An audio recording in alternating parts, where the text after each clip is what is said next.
ವೀಕ್ಷಕರೇ ನಮಸ್ಕಾರ. ಪ್ರಿಯಾಂಕಾ ಖರ್ಗೆ ಅವರು RSSನ ಬ್ಯಾನ್ ಮಾಡಬೇಕು ಅಂತ ಸರ್ಕಾರಕ್ಕೆ ಪತ್ರ ಬರೆಯುವ ಮೂಲಕ ತಮ್ಮ ದೇಶಭಕ್ತಿಯನ್ನು ತೋರಿಸ್ಬಿಟ್ಟಿದ್ದಾರೆ. ಪಾಪ ಅವರಿಗೆ ತಮ್ಮದೇ ಜಿಲ್ಲೆಯಲ್ಲಿ ಇರುವಂತಹ ಸಮಸ್ಯೆಗಳ ಬಗ್ಗೆ ಅರಿವಿಲ್ಲ, ಅದರ ಬಗ್ಗೆ ಪತ್ರ ಬರೀಬೇಕು ಅನ್ನುವಂತಹ ಸಾಮಾನ್ಯ ಜ್ಞಾನ ಇಲ್ಲ, ಆ ಸಮಸ್ಯೆಗಳನ್ನು ಪರಿಹಾರ ಮಾಡಬೇಕು ಅನ್ನುವಂಥ ಕಿಂಚಿತ್ತೂ ಕೂಡ ಕಾಳಜಿ ಇಲ್ಲ. ಆದರೆ ಇವರಿಗೆ RSSನ್ನು ಬ್ಯಾನ್ ಮಾಡಿಬಿಟ್ರೆ ಈ ದೇಶದ ರಾಜ್ಯದ ಸಮಸ್ಯೆಗಳು ಬಗೆಹರಿದೋಗ್ಬಿಡ್ತವೆ ಅನ್ನೋ ಭ್ರಮೆ ಇದೆ. ಈ ಮರಿಕರ್ಗೆ ಸಾಹೇಬರು RSSನ ಬ್ಯಾನ್ ಮಾಡಬೇಕು ಅಂತ ಕಾಗೆ ಥರ ಅಡ್ಚಾಡ್ತಾ ಇದ್ದಾರೆ ಹೊರತು ಕಲಬುರಗಿಯಲ್ಲಿ ಏನೆಲ್ಲ ಆಗ್ತಾ ಇದೆ ಅನ್ನೋದನ್ನ ಕೂಡ ಅವರು ಗಮನ ಹರಿಸ್ತಿಲ್ಲ. ಹಾಗಾದರೆ ಕಲಬುರಗಿಯಲ್ಲಿ ಏನೆಲ್ಲ ಆಗ್ತಾ ಇದೆ, ಏನೆಲ್ಲ ಸಮಸ್ಯೆಗಳಿದೆ ಅನ್ನೋದನ್ನ ನಾವು ನೋಡೋಣ ಬನ್ನಿ. ಕಲಬುರಗಿಯಲ್ಲಿ ಇವತ್ತು ಸಾಕಷ್ಟು ಜನ ಸಾಲಬಾಧೆಯಿಂದ ರೈತರು ಆತ್ಮಹತ್ಯೆಯನ್ನು ಮಾಡ್ಕೋತಾ ಇದ್ದಾರೆ. ವಾರದಲ್ಲಿ 4 ಜನ ರೈತರು ಆತ್ಮಹತ್ಯೆ ಮಾಡಿಕೊಂಡ್ರೆ 6 ತಿಂಗಳಲ್ಲಿ ಬರೋಬ್ಬರಿ 27 ಜನ ಸಾವನ್ನಪ್ಪಿದ್ದಾರೆ. ಇದು ನನ್ನ ವರದಿ ಅಲ್ಲ, ಕೃಷಿ ಇಲಾಖೆ ಕೊಟ್ಟಿರುವಂತಹ ವರದಿ. 2024ರಿಂದ ಅಕ್ಟೋಬರ್ 2025ರಲ್ಲಿ 132 ಜನ ರೈತರು ಸಾವನ್ನಪ್ಪಿದ್ದಾರೆ. ಈ ಬಗ್ಗೆ ಪಾಪ ಪ್ರಿಯಾಂಕಾ ಖರ್ಗೆ ಅವರಿಗೆ ಯಾವುದೇ ರೀತಿಯಾದಂತಹ ಕಾಳಜಿ ಇಲ್ಲ, ಪತ್ರ ಬರೀಬೇಕು ಅಂತ ಅನಿಸೋದಿಲ್ಲ.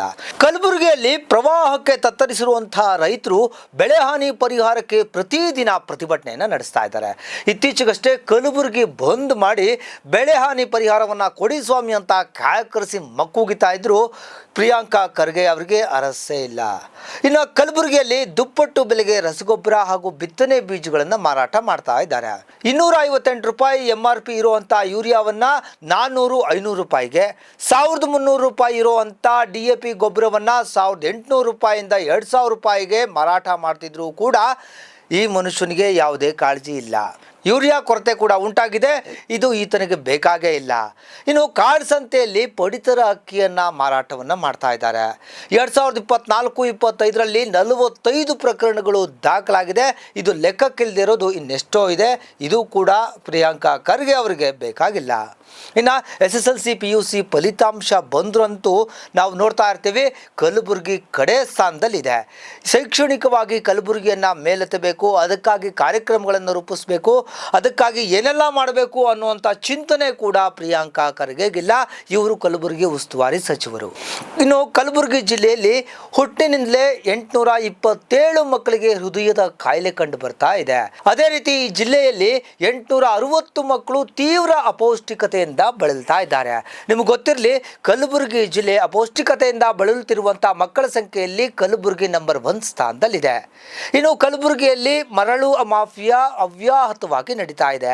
ಚಿತ್ತಾಪುರ, ಸೇಡಂ ಹೀಗೆ ಅನೇಕ ಕಡೆಗಳಲ್ಲಿ 150ಕ್ಕೂ ಹೆಚ್ಚು ಅಕ್ರಮ ಮರಳು ಮಾಫಿಯಾ ನಡೀತಾ ಇದೆ. ಪಾಪ ಪ್ರಿಯಾಂಕಾ ಖರ್ಗೆ ಅವರಿಗೆ ಇದು ಗೊತ್ತೇ ಇಲ್ಲ. ಇನ್ನು ಕಲಬುರಗಿಯಲ್ಲಿ 2 ವರ್ಷದಲ್ಲಿ ಹೆಚ್ಚಾದ ಬಾಣಂತಿಯರ ಸಾವು ಬಗ್ಗೆ ನಾವು ನಿಜಕ್ಕೂ ಆತಂಕ ಪಡಬೇಕಾಗಿದೆ. ಕಳೆದ 25 ತಿಂಗಳಲ್ಲಿ 700 ಬಾಣಂತಿಯರು, 1100 ನವಜಾತ ಶಿಶುಗಳು ಸಾವನ್ನಪ್ಪಿದೆ. ಅದರಲ್ಲಿ ಕಲಬುರಗಿಯಲ್ಲೇ ಹೆಚ್ಚು ಸಾವುಗಳು ಸಂಭವಿಸಿರೋದು ನಿಜಕ್ಕೂ ದುರಂತ. ಈ ಬಗ್ಗೆ ಕೂಡ ಪತ್ರ ಬರೆದು ಏನಾದರೂ ಕ್ರಮ ತೆಗೆದುಕೊಳ್ಳಬೇಕು ಅನ್ನುವಂಥ ಕಾಮನ್ ಸೆನ್ಸು ಪ್ರಿಯಾಂಕಾ ಖರ್ಗೆ ಅವ್ರಿಗಿಲ್ಲ. ಇನ್ನು ಕಲಬುರಗಿಯಲ್ಲಿ ವಿದ್ಯುತ್ ಕೊರತೆ ಇದೆ. ರಸ್ತೆಗಳಂತೂ ಗುಂಡಿ ಬಿದ್ದು ಹಾಳಾಗೋಗಿದೆ. ಈ ಮನುಷ್ಯ ಇದ್ರ ಬಗ್ಗೆ ಗಮನನೇ ಹರಿಸ್ತಿಲ್ಲ. ಹಳ್ಳಿಗಳಲ್ಲಿ ಕುಡಿಯುವ ನೀರಿನ ಸಮಸ್ಯೆ ಇದೆ, ಅಭಿವೃದ್ಧಿಗೆ ಹಣದ ಕೊರತೆ ಇದೆ. ಅವಾಗವಾಗ ಇಲ್ಲಿ ಸಾರಿಗೆ ಬಸ್ಸುಗಳು ಕೂಡ ಕೆಟ್ಟು ನಿಲ್ತಾ ಇದೆ. ಇನ್ನು ಇಲ್ಲಿ ಕಾನೂನು ಸುವ್ಯವಸ್ಥೆ ಅಂತೂ ಹದಗೆಟ್ಟೋಗಿದೆ. ಪುಡಿ ರೌಡಿಗಳ ಹಟ್ಟಹಾಸ ಮಿತಿ ಮೀರಿದೆ. ಇನ್ನು ಕಾಂಗ್ರೆಸ್ ನಾಯಕರು ಅನ್ನಿಸ್ಕೊಂಡವರಿಂದಲೇ ಮಾದಕ ವಸ್ತುಗಳ ಮಾರಾಟ ಕೂಡ ನಡೀತಾ ಇದೆ. ಕಲಬುರಗಿ ಒಂದರಲ್ಲೇ ಇಷ್ಟೆಲ್ಲ ಸಮಸ್ಯೆ ಇದ್ರೂ ಕೂಡ ಪ್ರಿಯಾಂಕಾ ಖರ್ಗೆ ಅವರಿಗೆ ಇದ್ಯಾವುದು ಕಾಡ್ತಿಲ್ಲ.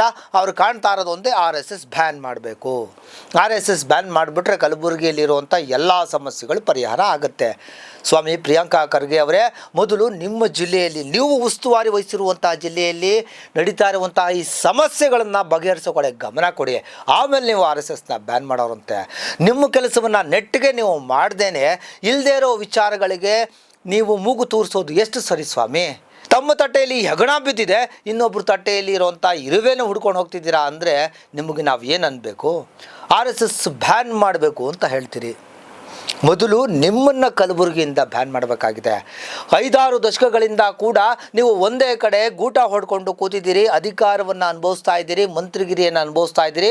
ಇವತ್ತೂ ಕೂಡ ನೀವು ಪ್ರತಿನಿಧಿಸುವಂಥ ಕ್ಷೇತ್ರದ ಸ್ಥಿತಿಗತಿ ಹೇಗಿದೆ, ಒಮ್ಮೆ ನೀವು ಕ್ಷೇತ್ರವನ್ನು ಪ್ರವಾಸ ಮಾಡಿಕೊಂಡು ಬನ್ನಿ ಸ್ವಾಮಿ. ಮೊದಲು ಕಲಬುರಗಿಯಲ್ಲಿರುವಂಥ ಇಷ್ಟೆಲ್ಲ ಸಮಸ್ಯೆಗಳನ್ನು ನೀವು ಬಗೆಹರಿಸಿ. ಮೊದಲು ಬ್ಯಾನ್ ಮಾಡೋದೇ ಆದರೆ ಕಾಂಗ್ರೆಸ್ಸನ್ನು ಬ್ಯಾನ್ ಮಾಡಬೇಕು. ಗಾಂಧೀಜಿಯವರು ಸ್ವಾತಂತ್ರ್ಯ ಹೋರಾಟ ಮುಗಿದ ನಂತರ ಕಾಂಗ್ರೆಸ್ಸನ್ನು ವಿಸರ್ಜನೆ ಮಾಡಿ ಅಂತ ಹೇಳಿದ್ರು. ಆದರೆ ನೀವೇನು ಮಾಡಿದ್ರಿ? ಅದೇ ಕಾಂಗ್ರೆಸ್ಸನ್ನು ನಿಮ್ಮ ರಾಜಕೀಯ ತೆವಲಿಗೆ, ಅಧಿಕಾರದ ಹಪಹಪಿಗೆ ಮುಂದುವರಿಸ್ಕೊಂಡು ಬಂದ್ರಿ. ಅಧಿಕಾರ ಹಿಡಿಯೋದಕ್ಕೆ ಗಾಂಧೀಜಿಯವರ ಹೆಸರನ್ನು ಹೇಳಿಕೊಂಡು ಇವತ್ತೂ ಕೂಡ ಲೂಟಿ ಮಾಡ್ತಿದ್ದೀರಲ್ಲ, ಇದು ನಿಮಗೆ ನ್ಯಾಯ ಅನಿಸುತ್ತಾ? ನೀವು ಮಾಡೋದಾದರೆ ಮೊದಲು ಕಾಂಗ್ರೆಸ್ಸನ್ನು ಬ್ಯಾನ್ ಮಾಡಿ, ಕಲಬುರಗಿಯ ಜನತೆ ಮೊದಲು ಪ್ರಿಯಾಂಕಾ ಖರ್ಗೆಯನ್ನು ಬ್ಯಾನ್ ಮಾಡಲಿ, ಆನಂತರ RSS ಅನ್ನು ಬ್ಯಾನ್ ಮಾಡೋ ಬಗ್ಗೆ ಯೋಚನೆ ಮಾಡಲಿ. ಮೊದಲು ಕಲಬುರಗಿಯಲ್ಲಿರುವಂಥ ಸಮಸ್ಯೆಗಳ ಬಗ್ಗೆ ಪತ್ರ ಬರೆಯೋದನ್ನು ಕಲೀರಿ, ಅದನ್ನು ಪರಿಹಾರ ಮಾಡೋದಕ್ಕೆ ಕ್ರಮ ತೆಗೆದುಕೊಳ್ಳಿ, ಆಮೇಲೆ ಮಿಕ್ಕಿದ್ದನ್ನು ಯೋಚನೆ ಮಾಡಿ. ನಮಸ್ಕಾರ.